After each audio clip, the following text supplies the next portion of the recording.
All right, guys, it's Danae here with Little Bit again. We're doing just a later evening session. And it probably feels like I'm beating a dead horse with this, but I want to stress that it is so important. So many people have horses that are trained so well, but they cannot catch them. My grandpa had a horse, Farrah May. She was the best trained horse he ever had. He could never catch her. He never rode her because he could never catch her. True story. This is Little Bit's biggest flaw. She has a few flaws, don't we all?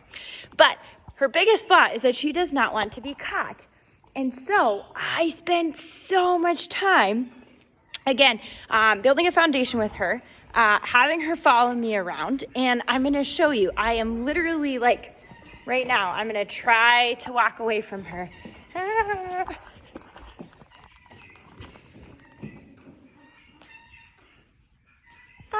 And she just catches up with me, which is awesome. That's what I want her to do. She's reaching out to me. When she reaches out to me and is curious about me, I try to leave her in the dust, okay? So think about working with these horses that are maybe a little bit more shy, a little bit harder to get towards, as like a typical middle school interaction relationship-wise, right? Play hard to get.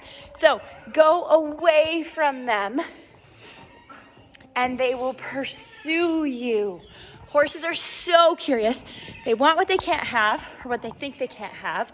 So the further I go from Little Bit, the more I literally am running from her. She's cutting me off and catching up with me. And that's what we want to see.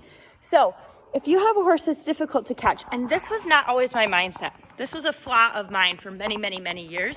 I thought, whatever, I'll catch the horse, by trickery if I need to, I'll hide the lead rope, I'll do, any trick in the book to catch the horse. Because once I have him caught, right, I can get him to do anything that I want. And that's the important part. It's not. Spoiler alert, I was doing it wrong back then.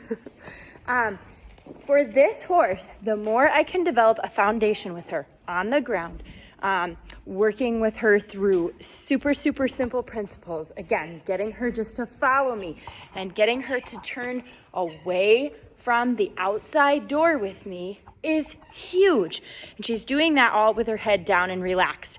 So I know I've said this before, but your end goal for each session really does not and should not be getting a saddle on your horse by any means necessary and taking your horse for a ride. It really should be working on your fundamentals with your horse, working on relationship building with your horse. And I'm not going to ride a Little Bit at all tonight. We're just literally, kind of hanging out, playing around a little bit. I need to go inside and make my kids supper. So I won't be riding her tonight, but that doesn't make this any less valuable.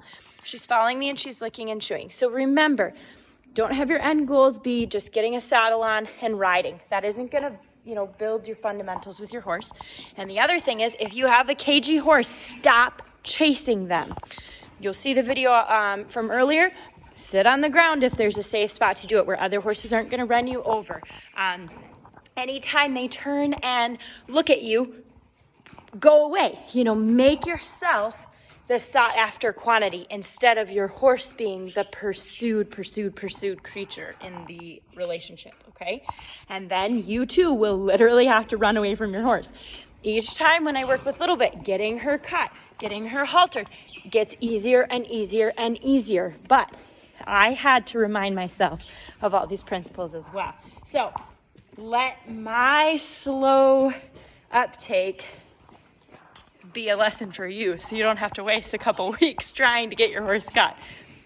Let the time that you're trying to catch them be meaningful as well. And it'll be totally worth it.